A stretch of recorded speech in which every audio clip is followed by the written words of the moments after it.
मंचावर उपस्थित सर्व मान्यवर, उपस्थित सर्व पालक वर्ग, विद्यार्थी वर्ग, शिक्षक वृंद आणि वर्ग 4 कर्मचारी, आज 79वा स्वातंत्र्य दिन. या स्वातंत्र्य दिनाच्या सर्वप्रथम आपणा सर्वांना मी शुभेच्छा देतो. आपल्या स्वातंत्र्यासाठी अनेक पवित्र हुतात्म्यांनी आपले बलिदान दिलेले आहे.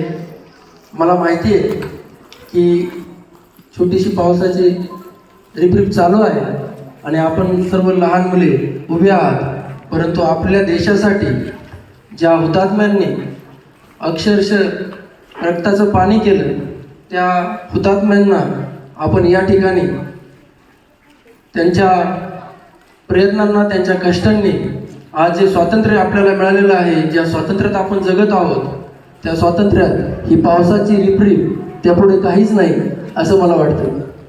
आणि म्हणून एक थोडा वेळ मी आपल्याशी बोलणार आहे आणि मग आपला पुढचा कार्यक्रम तुम्ही घेऊ शकता. स्वातंत्र्य दिन हे स्वातंत्र्य आणि आपला भारत हा कसा आहे याचं एक छोटंसं उदाहरण मी तुम्हाला सांगतो, कारण की आपली संस्कृती आपल्याला विसरून चालत नाही. स्वामी विवेकानंद कन्याकुमारीला त्यांचं ध्यान धारणा करत असताना रोज नित्यनियमाने सकाळी पेपर वाचत असायचे. असाच एक दिवस पेपर वाचत असताना त्यांना समजलं की शिकागो येथे अमेरिकेत धर्म परिषदेचं आयोजन करण्यात आलेलं आहे. त्यावेळी त्यांच्या मनात विचार आला की आपण या धर्म परिषदेला जाऊन आपल्या हिंदू धर्माचं त्या ठिकाणी प्रतिनिधित्व करणं आवश्यक आहे.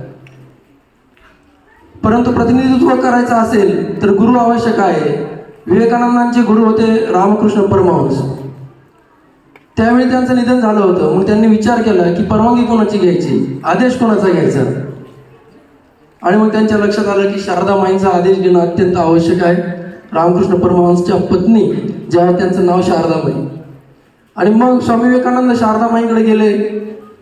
शारदामाई त्यावेळेस भाजी चिरत होत्या चाकूने, आणि भाजी चिरत असताना स्वामी विवेकानंद तिथे पोहोचले आणि त्यांनी शारदामाईंना विचारलं की धर्म परिषदेचं आयोजन करण्यात आलेलं आहे, मला तिथे जाण्याची परवानगी हवी आहे. शारदामाई काहीच बोलल्या नाहीत. त्यांनी त्यांचं भाजी चिरण्याचं काम अखंडितपणे चालू ठेवलं. आणि अचानकपणे त्यांनी स्वामी विवेकानंदांच्या समोर त्यांचा चाकू फेकला. स्वामी विवेकानंदांना म्हणाल्या, तो चाकू तेवढा माझ्याजवळ द्या. स्वामी विवेकानंदांनी चाकू उचलला आणि शारदामाईंकडे दिला. त्यानंतर शारदामाई म्हणाल्या की तुम्ही आपल्या धर्म परिषदेमध्ये जाऊ शकता. स्वामी विवेकानंदांना लक्षात येईना की इतका वेळ मी त्यांना रिक्वेस्ट करतोय, विचारतोय की मला धर्म परिषदेला जायचंय, आपलं हिंदू धर्माचं तिथे मला प्रतिनिधित्व करायचंय, परवानगी द्या. इतका वेळ शारदामाई काही बोलल्या नाहीत. आणि अचानकपणे चाकू हातात दिल्यानंतर शारदामाई म्हणतायत की तुम्ही धर्म परिषदेमध्ये आपल्या भारताचं प्रतिनिधित्व करण्यासाठी जाऊ शकता. तर असं का, असा प्रश्न त्यांनी शारदामाईंना विचारला. तेव्हा शारदामाई बोलल्या की ज्या वेळेस तुम्ही माझ्या हातामध्ये चाकू दिला त्यावेळेस चाकूची धार तुमच्याकडे होती आणि चाकूची मूठ माझ्याकडे होती. असा आपला भारत देश आहे. अशी आपली संस्कृती आहे की आपण छोट्या गोष्टीतून आपण मोठमोठ्या ज्या आपल्या भारत देशाच्या संस्कृती जपण्याचं जे काम आहे ते आपण जगाला देतो. आणि म्हणून आजचा स्वातंत्र्य दिवस तितका महत्त्वाचा आहे. तुम्हाला विद्यार्थ्यांना मला एकच सांगायचं की शिक्षण हे वाघिणीचं दूध आहे. आणि डॉक्टर बाबासाहेब आंबेडकर सांगतात की जो माणूस शिक्षण घेतो तो माणूस वाघासारखा गुरगुरल्याशिवाय राहत नाही. या क्षणी मला एक संस्कृत श्लोक आठवतो, न चोरहार्य न राजहार्य न भ्रातृराज्य न च भारकारी. न चोरहार्य न राजहार्य न भ्रातृराज्य न च भारकारी. वये कृत एव नित्यम विद्यार्धनम सर्वधन प्रदान. म्हणजे न चोरहार्य, ना चोर ते चोरी करू शकतो, ना भावाभावामध्ये त्याची वाटणी होऊ शकते, ना राजकाकडून जे हिरावून घेतलं जाऊ शकतं. असं सर्व धनांमध्ये उत्तम असं धन म्हणजे विद्याधन. आणि ते धन, ते ज्ञानार्जन करण्याचं काम हे शिक्षक आपल्याला अविरतपणे करताय.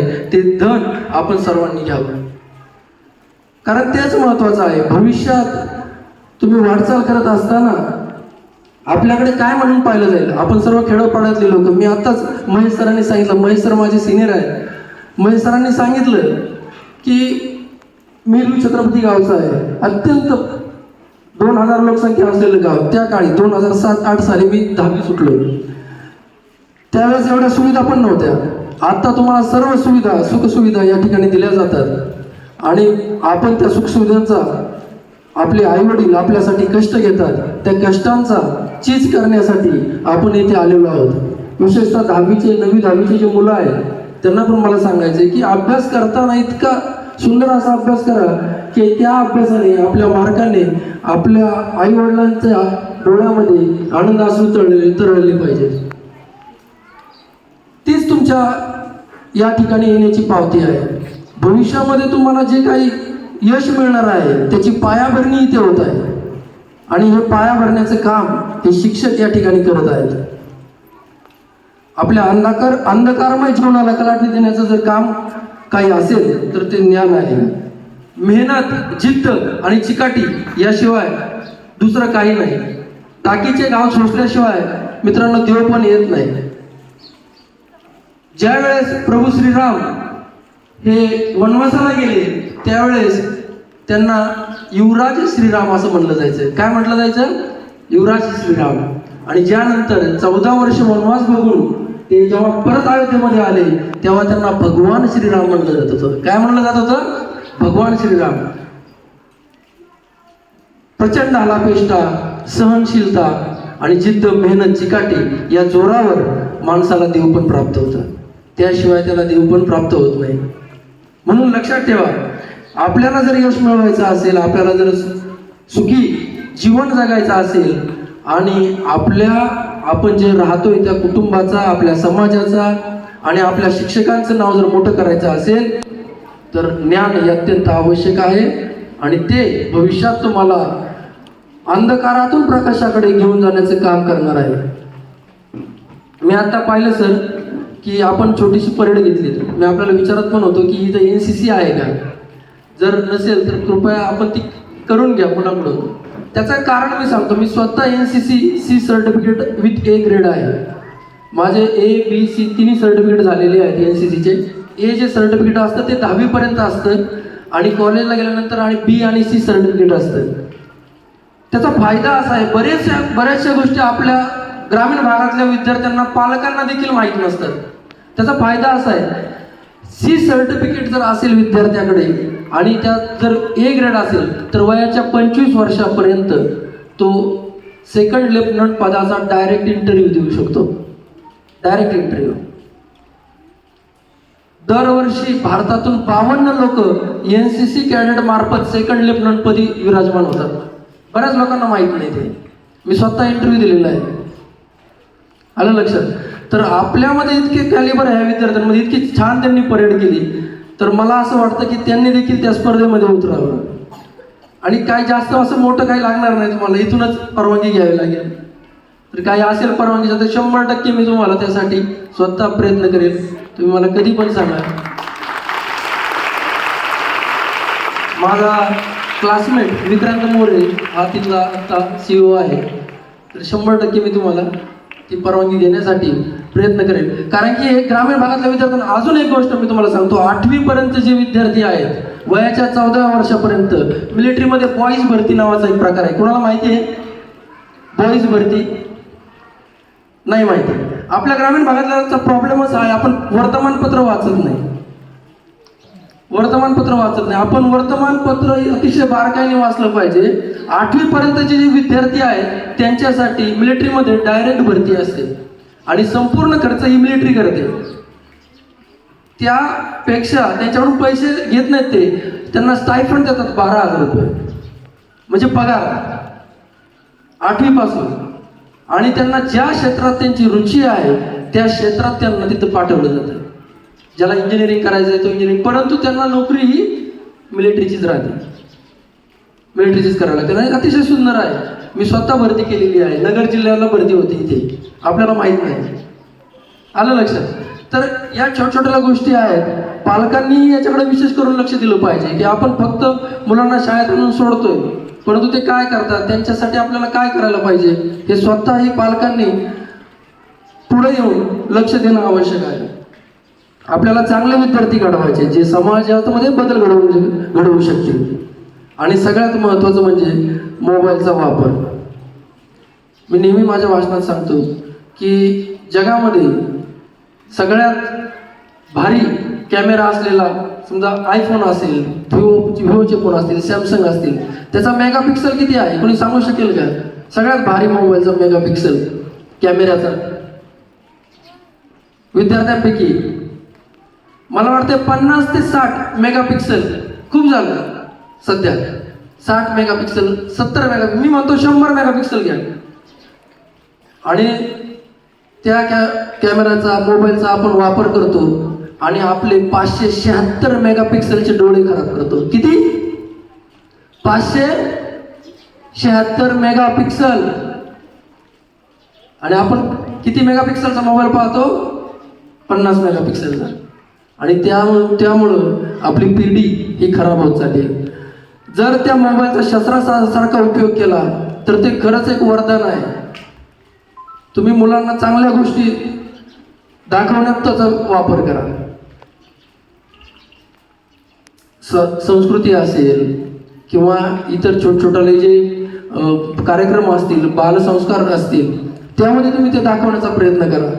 मुलं त्या दृष्टीने मोबाईलकडे पाहतील. परंतु रील्स, शॉर्ट्स याच्यामध्ये आपली पिढी काय होतीये, त्या दिशेने चालली आहे.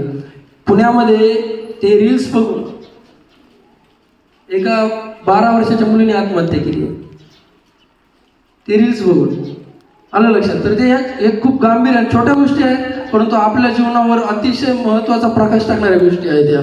तर या गोष्टींचा आपण कटाक्षाने त्याकडे लक्ष देणं आवश्यक आहे.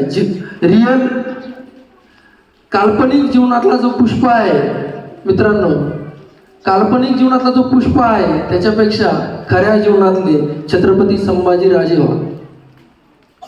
काल्पनिक जीवनातला जो पुष्प आहे झुकेगा नाही साला. आणि आपले छत्रपती संभाजी महाराजही तसेच होते, कधीच कोणापुढे झुकले नाही. परंतु आपल्याला आकर्षण कोणाचं आहे? पुष्पाचं. त्यापेक्षा आकर्षण कोणाचं ठेवा? छत्रपती संभाजी महाराजांचं ठेवा. त्यांना छोटे पुस्तकं द्या वाचायला मुलांना. बघा, थोडं छोट्या पुस्तकांनी देखील खूप मोठा प्रभाव पडतो. मला चांगलं आठवतं 4थी 5वीला मी असेल, महेश सर आठवतं की माहिती, आपल्या गावामध्ये लायब्ररी झाली होती. पेठेला लायब्ररी होती, नवीन लायब्ररी चालू होत होत्या गावामध्ये. 2004-5चा काळ असेल मला असं वाटतंय. आणि त्या लायब्ररीवाल्यांनी मला अक्षरशः कपाटाची चावी देऊन टाकली, कारण रोज मी 3 ते 4 पुस्तकं वाचत असेल. वाचनाची इतकी आवड असायला पाहिजे आपल्याला की अतिशय भयंकर. माझं स्वतःचं पुस्तक पब्लिश आहे 2011 साली, दगदग नावाचं ग्रामीण जीवनावर आधारित कादंबरी आहे. ज्या वेळेस तुम्ही काही वाचता त्यावेळेस तुमच्या मनामध्ये त्या गोष्टी तयार होतात आणि तुम्ही तसं वागता. म्हणून पुस्तकांशी मैत्री करायला शिका, ती कधीच वयाला जाणार नाही. म्हणून आज ज्या ठिकाणी मला या ठिकाणी बोलवण्यात आलं, अतिशय सुंदर असा परिसर आहे. माझी क्लासमेट आहे गौरी, तिला मी 2-3 वेळा म्हटलं मला बघायला यायची तुमची शाळा. तर आज तो दिवस आला. सौरभने फोन केला का की तुम्ही येताल का? मी म्हटलं 100% येईल. मला लहान मुलांशी संवाद साधायला आवडतं. पावसामध्ये थोडंसं उरक्त घेतलंय मी माझं मनोगत.